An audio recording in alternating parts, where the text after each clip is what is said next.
السلام علیکم ورحمۃ اللہ وبرکاتہ۔ میں حاملہ تھی اور ہسپتال میں داخل تھی۔ میری سب سے اچھی سہیلی میرے گھر کی دیکھ بھال کر رہی تھی۔ اچانک میں وقت سے پہلے گھر آ گئی تو دیکھا میرا شوہر اور میری سہیلی دلہا دلہن بنے بیٹھے ہیں۔ مجھے دیکھ کر وہ ہنسنے لگے۔ میں صدمے سے گر پڑی۔ میری سہیلی میرے پاس آئی اور میرے کان میں کہا، یہ سب تمہاری وجہ سے ہوا ہے۔ پھر اس نے مجھے ایک پرانا خط دکھایا۔ وہ خط دیکھتے ہی مجھے اپنی موت بھول گئی اور میں اپنی سہیلی کے قدموں میں گر گئی، کیونکہ ہسپتال کے اس نجی کمرے کی فضا میں فنائل کی تیز بو رچی بسی تھی، جو میرے حواس پر ہتھوڑے کی طرح برس رہی تھی۔ باہر موسلا دھار بارش ہو رہی تھی اور کھڑکی کے شیشوں پر گرتی بوندیں ایک عجیب سی وحشت پیدا کر رہی تھی۔ میں بستر پر لیٹی چھت کو گھور رہی تھی۔ حمل کا 7واں مہینہ تھا اور پیچیدگیوں کی وجہ سے ڈاکٹر نے مجھے مکمل بیڈ ریسٹ اور نگرانی کے لیے ہسپتال میں داخل کر رکھا تھا، لیکن آج میرا دل کسی بھی طرح یہاں ٹک نہیں رہا تھا۔ ایک عجیب سی بے چینی تھی جو میرے رگوں میں سرایت کر گئی تھی۔ ایسا لگ رہا تھا جیسے میرا وجود مجھے پکار رہا ہو، جیسے میرا گھر مجھے آواز دے رہا ہو۔ میں نے سائڈ ٹیبل پر رکھا موبائل فون اٹھایا اور احمد کا نمبر ملایا۔ گھنٹی بجتی رہی، لیکن دوسری طرف سے کوئی جواب نہ آیا۔ یہ پچھلے 2 دنوں سے معمول بن چکا تھا۔ احمد، جو میری ذرا سی تکلیف پر تڑپ اٹھتا تھا، اب اسے میری کالز اٹینڈ کرنے کی بھی فرصت نہیں تھی۔ شاید کام کا دباؤ ہوگا۔ میں نے خود کو تسلی دی۔ پھر میں نے بسمہ کو کال کی۔ بسمہ، میری وہ سہیلی جو میری روح کا حصہ تھی، اس نے بھی فون نہیں اٹھایا۔ میرا دل مزید ڈوبنے لگا۔ بسمہ ہی تو تھی جو میری غیر موجودگی میں میرے گھر کی دیکھ بھال کر رہی تھی۔ جب ڈاکٹر صاحب نے مجھے داخل کیا تو احمد بہت پریشان ہو گیا تھا۔ تب بسمہ ہی آگے بڑھ کر کہا تھا کہ تم فکر نہ کرو احمد بھائی، نادیہ کی غیر موجودگی میں گھر کی ذمہ داری میری ہے۔ میں نادیہ کے گھر کو بکھرنے نہیں دوں گی۔ اس وقت اس کے لہجے میں کتنا خلوص تھا، کتنا اپنائیت کا احساس تھا، لیکن آج اس خاموشی نے میرے اندر وسوسوں کے سانپ جگا دیے تھے۔ میں نے نرس کو بلایا۔ میرا فیصلہ اٹل تھا۔ مجھے گھر جانا تھا، ابھی۔ میں نے سختی سے نرس کہا۔ نرس نے سمجھانے کی کوشش کی، ڈاکٹر کے آنے کا انتظار کرنے کا کہا، لیکن میرے اندر کی بے چینی مجھے ایک پل بھی وہاں رکنے نہیں دے رہی تھی۔ میں نے اپنی ذمہ داری پر ڈسچارج پیپرز سائن کیے۔ باہر نکلتے ہی ٹھنڈی ہوا کے جھونکے نے میرا استقبال کیا، لیکن یہ ٹھنڈک میرے اندر کی آگ کو بجھا نہ سکی۔ میں نے ایک ٹیکسی روکی اور گھر کا پتہ بتایا۔ راستے بھر بارش برستی رہی۔ ٹیکسی کے وائپرز کی آواز میرے دل کی دھڑکنوں کے ساتھ ہم آہنگ ہو رہی تھی۔ میرا ذہن ماضی کے دریچوں میں بھٹکنے لگا۔ میں اور بسمہ کالج کے زمانے سے ساتھ تھے۔ ہماری دوستی کی مثالیں دی جاتی تھیں۔ ہم نے ایک دوسرے کے ساتھ ہر سکھ دکھ بانٹا تھا۔ میری شادی احمد سے ہوئی تھی تو بسمہ نے ہی سب سے زیادہ خوشیاں منائی تھیں۔ احمد بھی بسمہ کی بہت زیادہ عزت کرتا تھا۔ وہ اکثر کہتا تھا کہ نادیہ، تم خوش قسمت ہو کہ تمہیں بسمہ جیسی مخلص دوست ملی ہے۔ آج جب میں ہسپتال میں تنہا تھی تو مجھے احمد کے وہ الفاظ شدت سے یاد آ رہے تھے، لیکن پھر یہ خیال آتا کہ اگر وہ اتنی ہی مخلص ہے تو میرا فون کیوں نہیں اٹھا رہی؟ شاید وہ مصروف ہوگی گھر کے کاموں میں، یا شاید میرے آنے والے بچے کے لیے کمرہ تیار کر رہی ہوگی۔ میں نے اپنے پیٹ پر ہاتھ رکھا۔ میرے بچے کی حرکت نے مجھے تھوڑا سا سکون دیا۔ میں یہ سرپرائز دینے جا رہی تھی۔ میں نے سوچا کہ جب میں اچانک گھر پہنچوں گی تو احمد اور بسمہ کتنے حیران اور خوش ہوں گے۔ ہم مل کر چائے پئیں گے اور میں احمد کی گود میں سر رکھ کر اپنی ساری تھکن اتار دوں گی۔ ٹیکسی ہماری گلی میں مڑی تو میرا دل زور سے دھڑکا۔ گلی سنسان تھی، بارش کی وجہ سے سناٹا اور بھی گہرا ہو گیا تھا۔ میرا گھر، وہ خوبصورت بنگلہ جسے میں نے اور احمد نے کتنے ارمانوں سے سجایا تھا، سامنے کھڑا تھا، لیکن گھر کو دیکھتے ہی مجھے عجیب سا جھٹکا لگا تھا۔ پورے گھر میں روشنیاں جل رہی تھی، لاؤنج، ڈرائنگ روم، یہاں تک کہ اوپر والے کمروں کی بتیاں بھی روشن تھیں۔ حالانکہ احمد بجلی کے بل کے معاملے میں بہت محتاط رہتا تھا اور غیر ضروری بتیاں کبھی نہیں جلنے دیتا تھا۔ شاید بسمہ صفائی کر رہی ہوگی۔ میں نے خود کو دلاسا دیا۔ میں نے گیٹ کے پاس ٹیکسی رکوائی اور ڈرائیور کو پیسے دے کر اتار دی۔ گیٹ کھلا ہوا تھا، یہ دوسری حیرت کی بات تھی۔ ہمارا چوکیدار غفلت نہیں کرتا تھا، لیکن آج گیٹ نیمواں تھا، جیسے کسی مہمان خاص کا انتظار ہو۔ میں آہستگی سے گیٹ کھول کر اندر داخل ہوئی۔ لان میں بارش کا پانی جمع تھا اور کیچڑ بھی ہو رہی تھی۔ میں اپنے بھاری وجود کو سنبھالتی ہوئی پورچ کی طرف بڑھی۔ پورچ میں احمد کی گاڑی کھڑی تھی اور اس کے ساتھ ایک اور انجانی سی گاڑی بھی تھی جسے میں پہچان نہ سکا۔ شاید احمد کا کوئی دوست آیا ہوگا، میں نے سوچا، لیکن اتنی رات گئے اور اس طوفانی موسم میں۔ سوالات کا ایک ہجوم میرے ذہن میں امڑ رہا تھا۔ میں نے مرکی دروازے پر دستک دینے کے لیے ہاتھ اٹھایا، لیکن پھر رک گئی۔ دروازہ بھی ہلکا سا کھلا ہوا تھا۔ میرے اندر کا خوف اب حقیقت کا روپ دھارنے لگا تھا۔ ایسا لگ رہا تھا جیسے یہ گھر میرا نہیں بلکہ کسی اور دنیا کا حصہ ہے۔ گھر کے اندر سے ایک مدھم سی آواز آ رہی تھی۔ یہ موسیقی کی آواز تھی، پرانے گانوں کی دھن جو ہوا میں تیر رہی تھی۔ میں نے جوتے وہیں اتارے اور ننگے پاؤں ہولے ہولے اندر داخل ہوئی۔ گھر کے اندر کی فضا بدلی ہوئی تھی۔ ہمیشہ کی طرح لیونڈر کی خوشبو کی بجائے آج وہاں موتیا اور گلاب کے پھولوں کی تیز خوشبو پھیلی ہوئی تھی۔ یہ خوشبو، یہ تو شادیوں والے گھروں کی خاصیت ہوتی ہے۔ میرا ماتھا ٹھنکا۔ راہداری سے گزرتے ہوئے مجھے دیواروں پر لگی اپنی اور احمد کی شادی کی تصاویر نظر آئیں، لیکن آج وہ تصاویر مجھے اجنبی لگ رہی تھی، جیسے وہ مجھے منہ چڑھا رہی ہوں۔ موسیقی کی آواز ڈرائنگ روم کی طرف سے آ رہی تھی۔ میں دیوار کا سہارا لیتی ہوئی آگے بڑھی۔ میرا دل چاہ رہا تھا کہ میں یہیں سے واپس بھاگ جاؤں، اپنی آنکھیں بند کر لوں اور جب کھولوں تو یہ سب ایک خواب ہو۔ لیکن حقیقت بہت تلخ اور بے رحم ہوتی ہے۔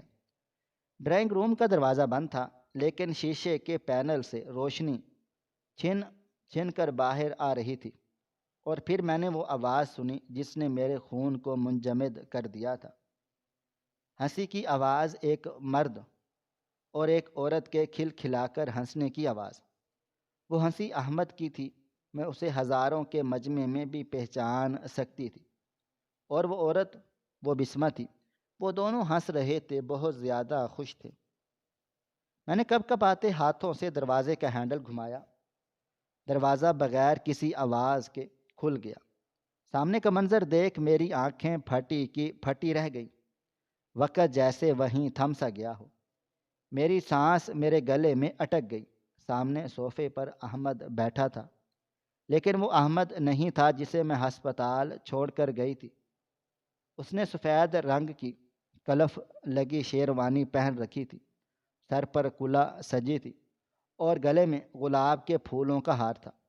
وہ بالکل دلہا بنا ہوا تھا اور اس کے ساتھ اس کے بالکل قریب میری بہترین سہیلی، میری رازدار، میری بہنوں جیسی بسمہ بیٹھی تھی۔ بسمہ نے سرخ رنگ کا بھاری عروسی جوڑا پہن رکھا تھا۔ یہ وہی رنگ تھا، وہی ڈیزائن تھا جو میں نے اپنی شادی پر پہنا تھا۔ اس کے ہاتھوں میں مہندی لگی تھی، مانگ میں ٹیکا تھا، اور وہ مکمل دلہن بنی ہوئی تھی۔ کمرے کو پھولوں سے سجایا گیا اور میز پر مٹھائی کے ڈبے اور کچھ کاغذات بکھرے پڑے تھے۔ وہ دونوں ایک دوسرے کی آنکھوں میں دیکھ رہے تھے اور ہنس رہے تھے۔ ان کی ہنسی میں کوئی معصومیت نہیں تھی، بلکہ ایک عجیب سی جنونیت اور بے حسی تھی، جیسے وہ کسی بہت بڑے لطیفے پر ہنس رہے ہوں، اور وہ لطیفہ میں تھی۔ مجھے لگا جیسے کسی نے میرے سر پر زور سے وار کر دیا ہے۔ میرے پیٹ میں پلنے والا بچہ بھی شاید اس صدمے کو محسوس کر رہا تھا، کیونکہ مجھے شدید تکلیف کا احساس ہوا۔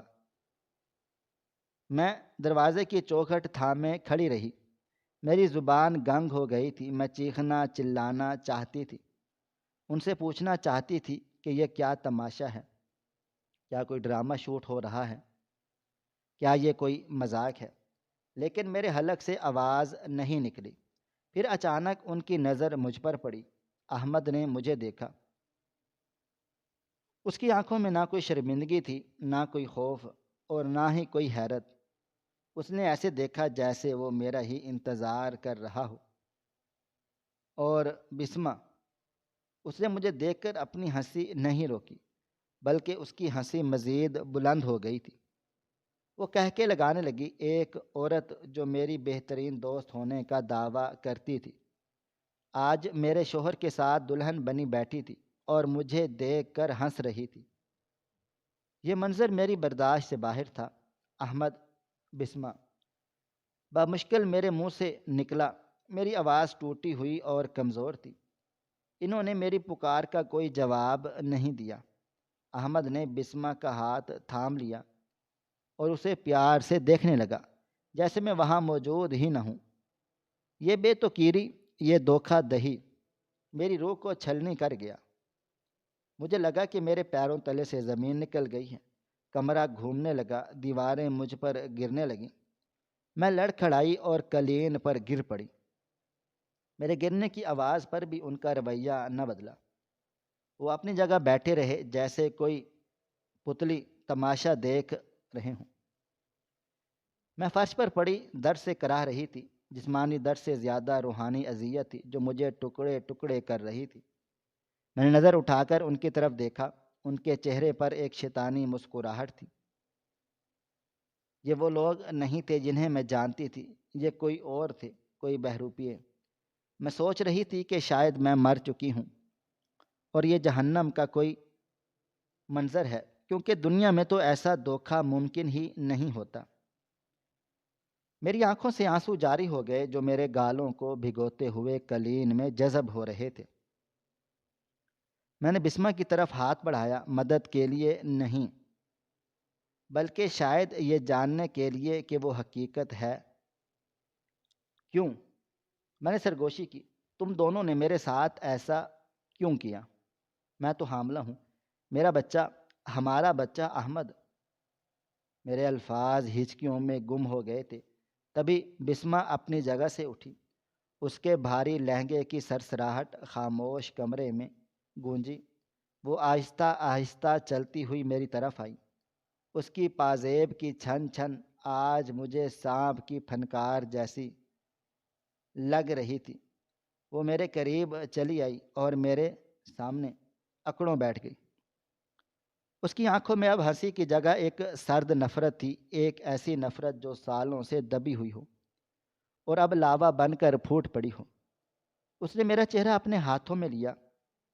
اس کے ہاتھ برف کی طرح ٹھنڈے تھے۔ تمہیں بہت تکلیف ہو رہی ہے نا نادیہ؟ اس نے مسکراتے ہوئے پوچھا۔ اس کا لہجہ اتنا زہر آلود تھا کہ میں کانپ گئی۔ تم سوچ رہی ہو کہ تمہاری پیاری سہیلی اور تمہاری وفادار شوہر نے تمہارے ساتھ ایسا کیوں کیا؟ وہ میرے کان کے قریب جھکی اور اس کی سانسیں میرے گالوں کو چھو رہی تھیں۔ یہ سب تمہاری وجہ سے ہوا ہے، صرف اور صرف تمہاری وجہ سے۔ اس کے یہ الفاظ کسی خنجر کی طرح میرے دل و دماغ میں پیوست ہو گئے۔ میری وجہ سے؟ میں نے کیا کیا تھا؟ میں نے تو ہمیشہ بسمہ کا بھلا چاہا تھا، احمد سے ٹوٹ کر محبت کی تھی۔ میں نے ان کا کیا بگاڑا تھا؟ بسمہ نے اپنی قمیض کی جیب سے یا شاید دوپٹے کے پلو سے ایک کاغذ کا ٹکڑا نکالا۔ یہ کوئی عام کاغذ نہیں تھا، بلکہ یہ ایک پرانا اور زرد پڑا ہوا مڑا توڑا سا خط تھا۔ اس نے وہ خط میری آنکھوں کے سامنے لہرایا۔ اسے پہچانتی ہو؟ اس نے پوچھا۔ میری نظریں دھندلی تھیں لیکن میں اس خط کو پہچاننے کی کوشش کرنے لگی۔ وہ خط، اس کی لکھائی، وہ نیلی سیاہی، جیسے جیسے میری نظریں اس تحریر پر جمتی گئیں میرے ذہن کے بند دریچے کھلنے لگے۔ یادداشت کے کسی تاریک کونے میں ایک بھولی بصری یاد ابھرنے لگی۔ یہ خط تو سالوں پہلے لکھا گیا تھا، کالج کے زمانے میں، لیکن یہ یہاں کیسے؟ اور اس کا جواب آج کے دن سے، خوفناک منظر سے کیا تعلق ہے؟ بسمہ نے میری آنکھوں میں پہچان کی چمک دیکھی تو اس کے لبوں پر ایک تلخ مسکراہٹ پھیل گئی۔ ہاں نادیہ، تمہیں یاد آ گیا نا؟ یہ وہی خط ہے جس نے میری زندگی تباہ و برباد کی تھی، اور آج یہ خط تمہاری زندگی برباد کر دے گا۔ میں نے کپ کپ آتے ہاتھوں سے وہ خط کھولا تھا، تھامنے کی کوشش کرنے لگ گئی تھی، لیکن اس نے میرا ہاتھ جھٹک دیا، اور احمد اب بھی صوفے پر بیٹھا خاموشی سے یہ سب کچھ دیکھ رہا تھا۔ اس کی آنکھوں میں میرے لیے رحم کی ایک رمق بھی نہیں تھی، بلکہ ایک عجیب سا اطمینان تھا، جیسے وہ اس لمحے کا، میری اس ذلت کا برسوں سے انتظار کر رہا ہو۔ میری سانسیں اکھڑ رہی تھیں، درد کی شدت اور صدمے کی انتہا نے میرے دل و دماغ کو مفلوج کر دیا تھا۔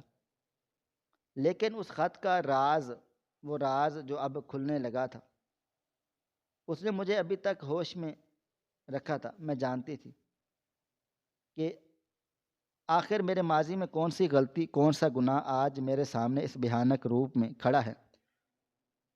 بسمہ نے خط کھولا اور میرے چہرے کے بالکل قریب کر دیا۔ الفاظ میری آنکھوں کے سامنے رقص کرنے لگے، اور جیسے ہی میں نے وہ الفاظ پڑھے، مجھے اپنی موت بھول گئی۔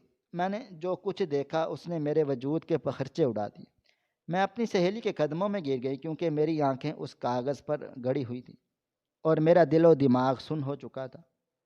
اور وہ محض ایک کاغذ کا ٹکڑا نہیں تھا، وہ میرے ماضی کا وہ بدنما داغ تھا جسے میں نے وقت کی دھول میں کہیں بہت گہرا دفن کر دیا تھا۔ وہ میرے اپنا ہاتھ کا لکھا ہوا خط تھا، لیکن آج وہ مجھے کسی اور کی تحریر لگ رہا تھا، کسی دشمن کی تحریر۔ الفاظ میری آنکھوں کے سامنے ناچ رہے تھے۔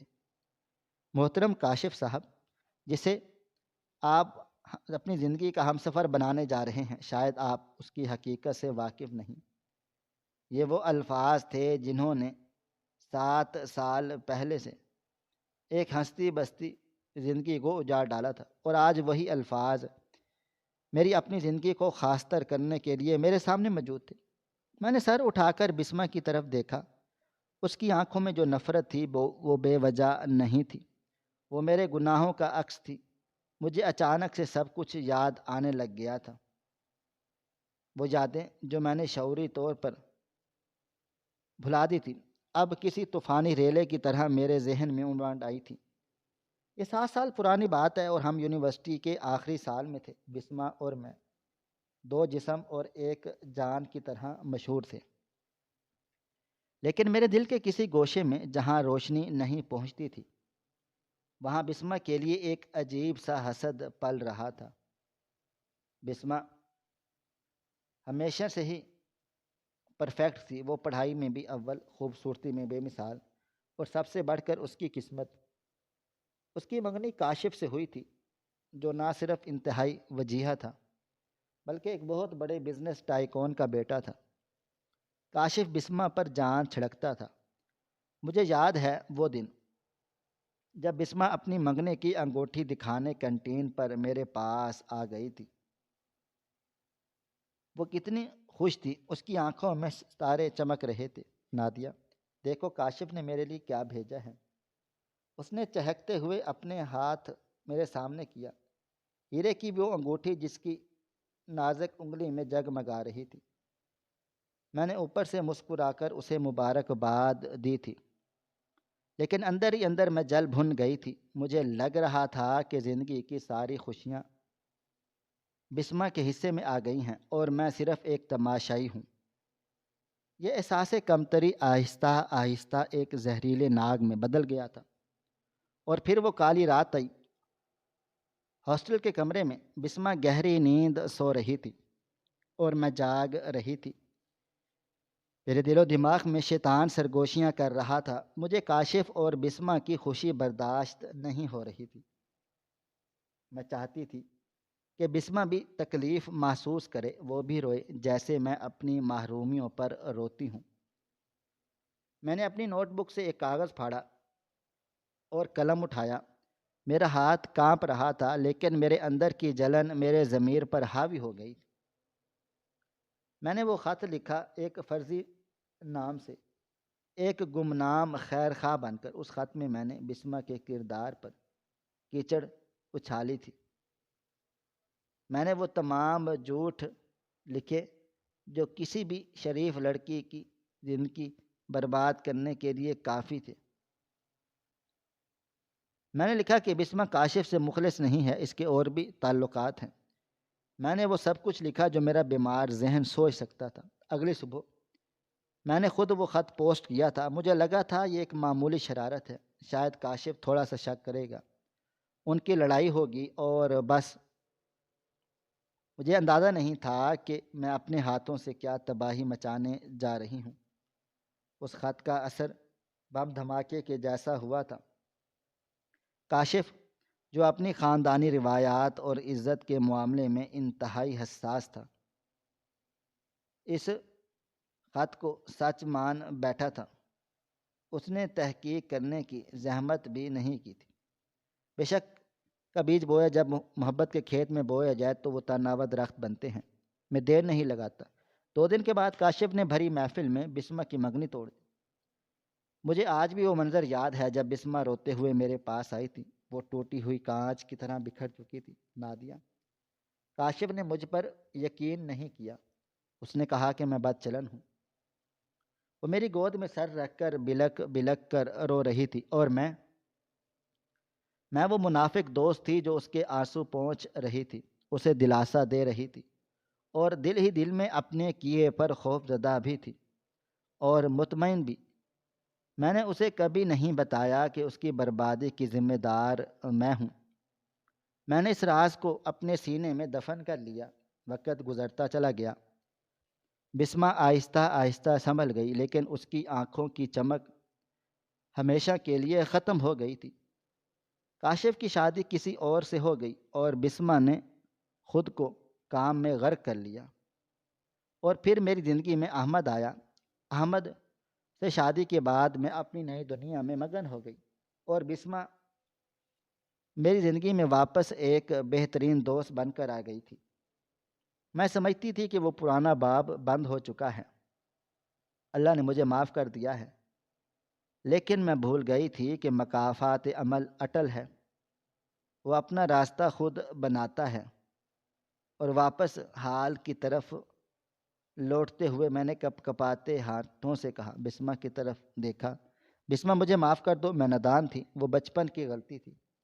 میں نے گڑ گڑاتے ہوئے اس کے پاؤں پکڑنے کی کوشش کی، لیکن اس نے حقارت سے اپنا پاؤں پیچھے ہٹا لیا۔ بچپن کی غلطی؟ بسمہ کی آواز میں درد اور غصے کا طوفان تھا۔ تم اسے غلطی کہتی ہو نادیہ؟ تم نے میرا گھر اجاڑا، میری عزت اچھالی، مجھے اس انسان کی نظروں میں گرایا جسے میں پوجتی تھی۔ میں سالوں تک ڈپریشن میں رہی، میں نے خودکشی کرنے کی کوشش کی، صرف اس ایک خط کی وجہ سے۔ اور تم میرے برابر میں کھڑی ہو کر میری ہمدرد بنتی رہی۔ تم نے ایک بار بھی نہیں سوچا کہ تمہاری وہ غلطی میری جان لے سکتی تھی۔ وہ چیخ چلا رہی تھی، اس کے آنسو بھی میک اپ کو خراب کر رہے تھے، لیکن اسے کوئی پرواہ نہ تھی۔ میں نے احمد کی طرف دیکھا، وہ بھی اب پتھر کی مورت بنا بیٹھا تھا۔ احمد، تم تو مجھے جانتے ہو، تم تو مجھ سے محبت کرتے ہو نا؟ پلیز اسے سمجھاؤ، یہ سب ماضی ہے، ہم اب بہت خوش ہیں، ہمارا بچہ آنے والا ہے۔ میں نے فریاد کی۔ تب مجھے امید نہیں تھی کہ میں احمد، جو کل میرے بچے کا باپ نام ہے وہ نرم پڑ جائے گا۔ لیکن احمد نے الفاظ ادا کہ انہوں نے کہا، رہی صحیح امید بھی توڑ دی۔ انہوں نے میری طرف دیکھا، اس کی نظروں میں اجنبیت تھی، محبت۔ اس نے طنزیہ ہنسی۔ نادیہ، میں نے اس عورت سے محبت کی تھی جو مخلص تھی، جو سچی تھی۔ میں نے ایک سانپ سے محبت نہیں کی تھی۔ احمد اپنی جگہ سے اٹھا اور آہستہ آہستہ چلتا ہوا میرے قریب آ گیا۔ اس کی شیروانی کی چمک میری آنکھوں کو چبھ رہی تھی۔ اور تم جاننا چاہتی ہو کہ ہمیں یہ خط کیسے ملا؟ اس نے نرم لیکن سرد لہجے میں پوچھا۔ تمہیں یاد ہے پچھلے مہینے ہم گھر کی صفائی کر رہے تھے، تم نے اپنے سارے پرانے سامان کا ایک ڈبہ باہر نکالنے کو کہا۔ تم تو تھک کر سو گئی تھی، لیکن بسما وہ ڈبہ ترتیب دے رہی تھی۔ اس ڈبے میں تمہاری پرانی ڈائری تھی، اور اس ڈائری کے آخری صفحے پر یہ خط رکھا ہوا تھا، اور جو شاید تم پوسٹ کرنا بھول گئی تھی، یا یہ کہ اس کی ڈرافٹ فوٹو کاپی تھی۔ میرے ذہن میں جھماکا ہوا۔ ہاں، میں نے اس خط کے 2 ڈرافٹ بنائے تھے، ایک میں نے پوسٹ کر دیا اور دوسرا میں نے اپنی ڈائری میں چھپا دیا تھا، اور پھر خوف کے مارے میں اسے جلانا بھول گئی تھی۔ سالوں تک وہ ثبوت میرے گھر میں میرے سامان میں پڑا رہا، اور مجھے یاد بھی نہ رہا۔ یہ قدرت کا انتقام تھا۔ احمد نے بات جاری رکھی۔ بسما نے وہ جب خط پڑھا تو وہ میرے پاس آئی۔ وہ رو رہی تھی۔ اسے یقین نہیں آ رہا تھا کہ اس کی سب سے اچھی سہیلی ہی اس کا مجرم ہے۔ اس نے مجھے وہ خط دکھایا۔ پہلے میں یقین نہیں کرنا چاہتا تھا نادیہ، لیکن پھر ہم نے ہینڈ رائٹنگ ایکسپرٹ سے تصدیق کروائی کہ یہ لکھائی تمہاری ہی لکھائی تھی۔ احمد کا چہرہ غصے سے سرخ ہو رہا تھا۔ میں نے اسی دن فیصلہ کر لیا تھا کہ میں تمہیں تمہارے کیے کی سزا ضرور دوں گا، لیکن موت بہت آسان سزا ہوتی ہے۔ میں تمہیں وہی تکلیف دینا چاہتا تھا جو تم نے بسما کو دی تھی، دھوکہ، بے وفائی اور اپنوں کے ہاتھوں ذلیل ہونے کا درد۔ تو یہ سب شادی، یہ ایک ڈرامہ تھا؟ میں نے سسکتے ہوئے پوچھا۔ میرا جسم درد سے ٹوٹ رہا تھا۔ ہاں، بسما نے جواب دیا، اور وہ اب احمد کے برابر کھڑی تھی۔ یہ ایک ڈرامہ تھا۔ ہم نے جان بوجھ کر تمہیں اس وقت یہاں بلانے کا منصوبہ نہیں بنایا تھا، لیکن قدرت نے ہمیں خود یہاں پر بھیج دیا تھا۔ ہم تو صرف یہ ریہرسل کر رہے تھے کہ جب تمہیں حقیقت بتائیں گے تو ہم کیسے لگیں گے۔ ہم چاہتے تھے کہ تم یہ دیکھو کہ تمہاری جگہ کوئی اور بھی لے سکتا ہے یا نہیں۔ تم ابھی اس طرح تڑپو جیسے میں تڑپی تھی۔ دیکھو نا، آج احمد میرے ساتھ کھڑا ہے، بالکل ویسے ہی جیسے کاشف کسی اور کے ساتھ کھڑا ہو گیا ہوگا۔ کیسا لگ رہا ہے تمہیں؟ دل جڑ رہا ہے نا؟ سانس رک رہی ہے نا؟ بسما کے لہجے میں انتقام کی ٹھنڈک تھی۔ میں زمین پر پڑی ان دونوں کو دیکھ رہی تھی۔ وہ دونوں مجھے دیو جیسے لگ رہے تھے۔ میں نے محسوس کیا کہ میرا گھر اب میرا نہیں رہا۔ دیواروں پر لگی تصویریں، سجاوٹیں، سب کچھ پرایا ہو چکا تھا۔ میرے پیٹ میں درد کی ایک شدید لہر اٹھی۔ احمد، بچہ۔ میں نے پیٹ پر ہاتھ رکھا۔ اور ہمارا بچہ، اسے مت سزا دو، میں نے التجا کی۔ احمد کے چہرے پر ایک لمحے کے لیے قرب ابھرا، لیکن اس نے منہ موڑ لیا۔ وہ بچہ ایک ایسی عورت کے پیٹ میں پل رہا ہے جس کی بنیاد جھوٹ اور فریب پر ہے۔ مجھے اس بچے سے بھی گھن آ رہی ہے۔ اس کے یہ الفاظ میرے دل پر نشتر کی طرح لگے۔ کیا ایک مرد کی نفرت اتنی شدید ہو سکتی ہے کہ وہ اپنے خون سے بھی نفرت کرنے لگے؟ میں نے کبھی سوچا بھی نہیں تھا۔ کمرے میں سناٹا چھا گیا، صرف میری بیوی سسکیوں کے ساتھ آواز آ رہی تھی۔ بارش اب تھم چکی تھی، لیکن میرے اندر کا طوفان عروج پر تھا۔ میں نے ہمت جمع کر کے اٹھنے کی کوشش کی۔ مجھے لگا کہ اب مزید منتیں کرنے کا کوئی فائدہ نہیں۔ میرا جرم ثابت ہو چکا تھا اور سزا سنائی جا چکی تھی، لیکن ایک سوال ابھی بھی میرے ذہن میں کھٹک رہا تھا۔ اگر صرف یہ ڈرامہ تھا تو بسما نے اصلی دلہن کا لباس کیوں پہنا تھا؟ اور احمد نے اصلی شیروانی کیوں پہنی تھی، اور قاضی صاحب جو ڈرائنگ روم کے کونے میں خاموش بیٹھے تھے، جن پر میری نظر اب پڑی تھی، وہ وہاں کیا کر رہے تھے؟ قاضی صاحب کو دیکھ کر میرا خون خشک ہو گیا تھا۔ وہ ہمارے محلے کی مسجد کے امام تھے اور نکاح پڑھانے کے لیے مشہور تھے۔ اس کا مطلب تھا اس کا مطلب یہ ہے کہ صرف ڈرامہ نہیں تھا، یہ حقیقت تھی۔ میں نے لرزتی ہوئی انگلی سے قاضی صاحب کی طرف اشارہ کیا۔ یہ کون ہے؟ اگر یہ ڈرامہ ہے تو یہ یہاں پر کیوں ہیں؟ میری آواز خوف سے بیٹھ گئی۔ بسمہ اور احمد نے ایک دوسرے کی طرف دیکھا اور پھر مسکرائے۔ اس بار ان کی مسکراہٹ میں فتح کا نشہ تھا۔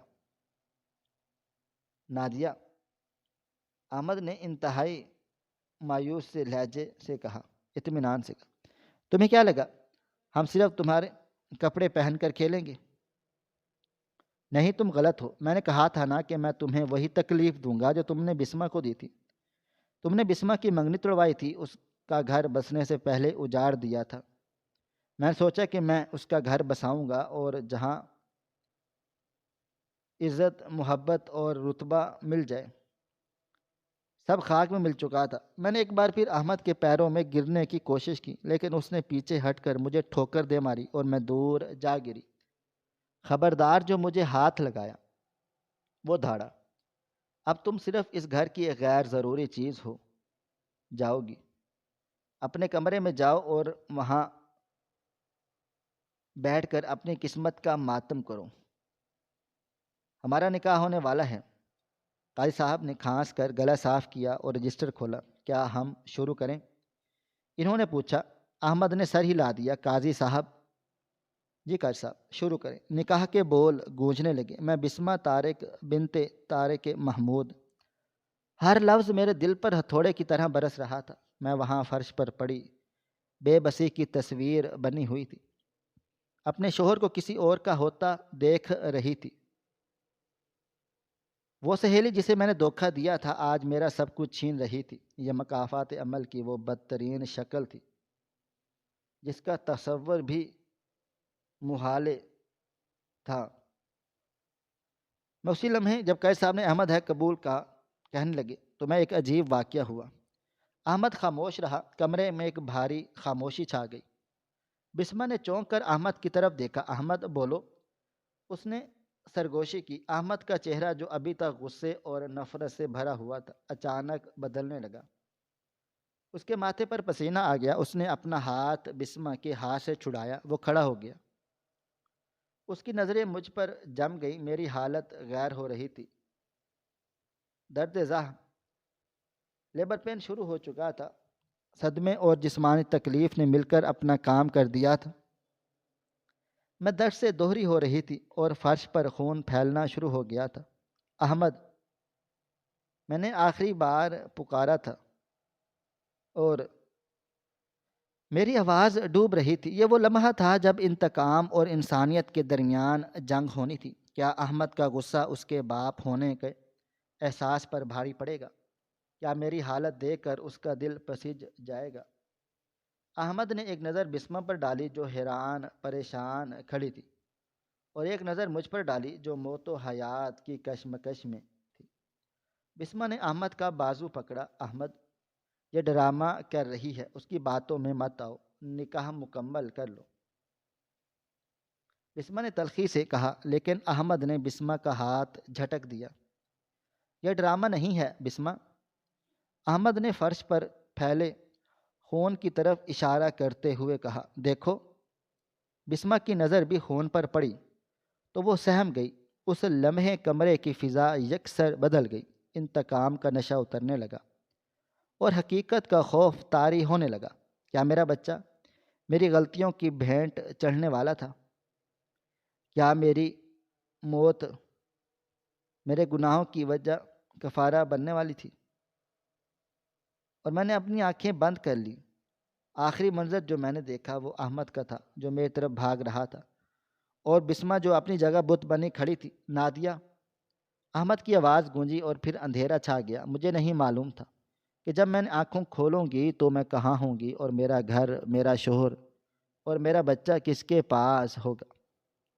یہ راز ابھی باقی تھا کہ آخر میں جیت کس کی ہوئی، محبت کی، نفرت کی، یا مکافات عمل کی۔ آنکھ کھلی تو چاروں طرف سفید روشنی تھی جو میری آنکھوں میں چبھ رہی تھی۔ دل و دماغ پر ایک عجیب سا بوجھ تھا اور جسم کا ریشہ ریشہ دکھ رہا تھا۔ میں نے کروٹ بدل لینے کی کوشش کی تو پیٹ میں ٹھیسیں اٹھی۔ مجھے فوراً ہسپتال کا وہ منظر یاد آ گیا، وہ خون، احمد کا غصہ اور بسمہ کی وہ سرد مہری۔ میں ہڑبڑا کر اٹھنے کی کوشش کرنے لگی، لیکن میرے بازو میں ڈرپ لگی ہوئی تھی۔ کمرے میں نرسیں موجود تھیں۔ اس نے مجھے کندھوں سے پکڑ کر دوبارہ لٹا دیا۔ آرام کریں میڈم، آپ ابھی ہوش میں آئی ہیں، اس نے نرمی سے کہا۔ میری زبان خشک ہو رہی تھی۔ میرا بچہ؟ میں نے بامشکل پوچھا۔ نرس کے چہرے پر ایک پھیکی سی مسکراہٹ آئی۔ مبارک ہو، بیٹی پیدا ہوئی ہے، کمزور ہے، انکوبیٹر میں ہے، لیکن خطرے سے باہر ہے۔ یہ سن کر میری جان میں جان آ گئی۔ میری بیٹی، میرا خون، وہ سلامت تھی، لیکن فوراً ہی مجھے احمد کا خیال آیا۔ میرے شوہر، وہ کہاں ہیں؟ میں نے بے چینی سے ادھر ادھر دیکھا۔ نرس خاموش ہو گئی۔ اس کی خاموشی میرے دل میں وسوسے پیدا کرنے لگی۔ وہ باہر ہیں، میں بلاتی ہوں، اس نے کہا اور کمرے سے نکل گئی۔ چند لمحوں بعد دروازہ کھلا اور احمد اندر داخل ہوا۔ اس نے وہی شیروانی پہن رکھی تھی، لیکن اب وہ شکن زدہ ہو چکی تھی اور اس کے گلے کا ہار غائب تھا۔ اس کے چہرہ سپاٹ تھا اور وہ میرے بستر پر جذبات سے آ رہی تھی، جیسے کوئی اجنبی ہو۔ وہ میرے بستر کے قریب چلا آیا، لیکن اسے میرا ہاتھ تھامنے کی کوشش نہیں کی۔ احمد، ہماری بیٹی۔ میں نے مسکرانے کی ناکام کوشش کی۔ اپنی ساری اذیتیں بھول کر میں نے اسے یہ خوشخبری دینا چاہتی تھی، لیکن احمد کے چہرے کے تاثرات نہیں بدلے تھے۔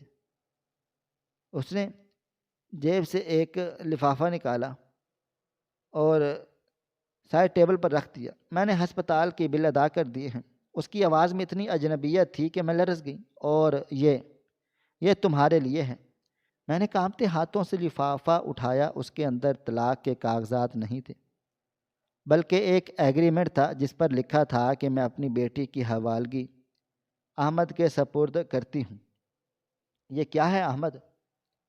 میری آنکھوں میں آنسو امڈ آئے۔ تم مجھ سے میری بیٹی چھین رہے ہو۔ احمد نے گہری سانسیں لی۔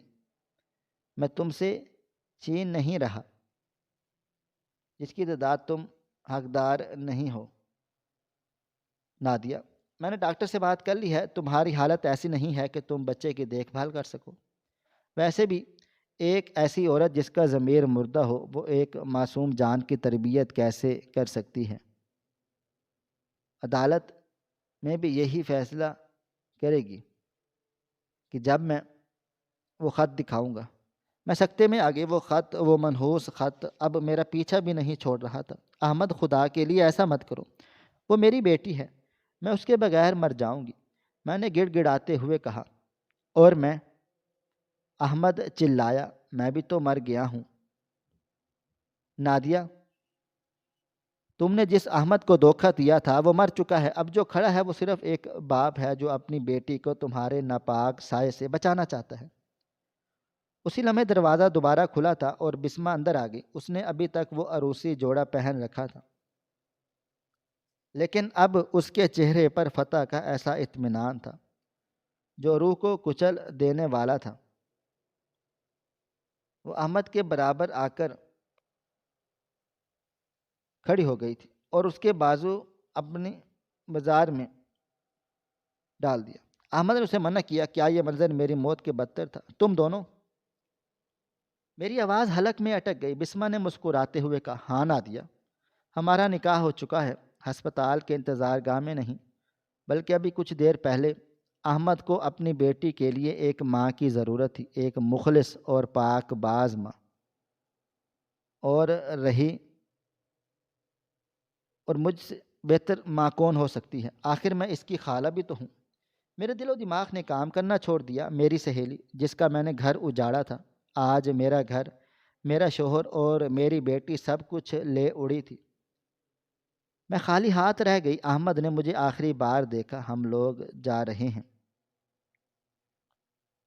نادیہ بیٹی، ہم کو لے کر جائیں گے، تم صحت یاب ہو کر یہاں سے چلے جانا۔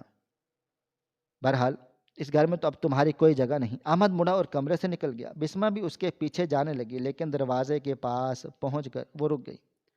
اس نے مڑ کر دیکھا کہ احمد جا چکا ہے۔ پھر وہ میرے پاس میرے بستر کے سرہانے آ کھڑی ہوئی۔ کمرے میں ہم دونوں اکیلے تھے اور اس کی آنکھوں میں ایک عجیب سی چمک تھی۔ وہ جھکی اور میرے کان کے قریب آئی، بالکل ویسے ہی جیسے گھر میں آئی تھی۔ نادیہ، جانے سے پہلے ایک آخری بار راز سنتے جاؤ۔ کہ اس نے سرگوشی کی۔ میرے کان، میرا دل زوروں زوروں سے دھڑک رہا تھا۔ اور کیا باقی رہ گیا تھا؟ تمہیں کیا لگتا ہے مجھے وہ خط پچھلے مہینے صفائی کے دوران ملا تھا؟ وہ ہنسی، ایک دبی ہوئی زہریلی ہنسی۔ نہیں میری جان، مجھے وہ خط اور وہ ڈائری آج سے 5 سال پہلے ملی تھی، جب تم نئی نویلی دلہن بن کر اس گھر میں چلی آئی تھی اور میں تمہاری مدد کرنے آئی ہوئی تھی۔ میں نے وہ خط تب ہی پڑھ لیا تھا۔ میری آنکھیں حیرت سے پھیل گئی تھیں۔ 5 سال پہلے؟ میں نے بے یقینی سے اسے پوچھا۔ اب تو تم نے کیوں نہیں بتایا؟ بسمہ کا چہرہ لال سخت ہو گیا، کیونکہ تب بتاتی تو احمد شاید مجھے یقین نہ دلاتا، شاید تمہاری لڑائی ہو کر بات ختم ہو جاتی۔ صرف تمہارا سکون برباد نہیں کرنا چاہتی تھی، میں تمہیں بھی برباد کرنا چاہتی تھی۔ میں نے انتظار کیا، 5 سال تک میں نے صبر کیا۔ میں تمہاری بہترین دوست بنی رہی، تمہارے راز سنتی رہی۔ میں انتظار کرتی رہ گئی کہ تم کل کمزور پڑو گی، اور حمل سے بھی عورت کب کمزور ہوتی ہے۔ میں نے وقت کا انتخاب کیا، میں نے آج کا دن چنا۔ میں نے احمد کے ذہن میں زہر ابھرا، اسے تمہارے خلاف کیا، اسے یقین دلا دیا کہ یہ خط میں نے ابھی ڈھونڈا ہے۔ یہ میرا سارا منصوبہ تھا کہ تم اپنی اولاد اور شوہر کے لیے دونوں میں سے ایک ساتھ محروم ہو جائیں گے۔ تم نے جو میرا ایک رشتہ توڑا تھا نا، میں نے تمہاری پوری نسل چھین لی۔ یہ سن کر میرے وجود کا آخری ذرہ بھی بکھر گیا۔ یہ مکافات عمل نہیں تھا، یہ انتقام کی ایک ایسی سرد جنگ تھی جس میں میں ہار چکی تھی۔ میں نے چیخنے چلانے کی کوشش کی، لیکن آواز نہیں نکلی۔ بسمہ سیدھی کھڑی ہوئی، اپنا دوپٹہ درست کیا اور فاتحانہ انداز میں مسکراتی ہوئی باہر نکل گئی۔ میں وہاں بستر پر پڑی رہ گئی، خالی ہاتھ، خالی گود اور خالی زندگی کے ساتھ۔ میری سہیلی نے ثابت کر دیا تھا کہ عورت کا انتقام وقت کی قید سے آزاد ہوتا ہے، اور وہ سالوں انتظار کر سکتی ہے، لیکن وار تب کرتی ہے جب زخمی زیادہ سے زیادہ لگے۔ اور اس راز کے بوجھ تلے دب کر میں اب واقع ہی موت بھول گئی تھی، کیونکہ زندہ رہ کر روز روز مرنا موت سے زیادہ بڑی سزا تھی۔ ناظرین، آپ کو ہماری آج کی کہانی کیسی لگی؟ کومنٹ باکس میں اپنی رائے کا اظہار ضرور کریں۔ مزید اس طرح کی سبق آموز کہانیاں سننے کے لیے ہماری ویڈیوز کو لائک کریں، شیئر کریں، اور ہمارے چینل SF سٹوریز کو ضرور سبسکرائب کر لیں۔ ملتے ہیں کل ایک نئی اور دلچسپ کہانی کے ساتھ، تب تک اپنا ڈھیر سارا خیال رکھیے گا۔ اللہ حافظ۔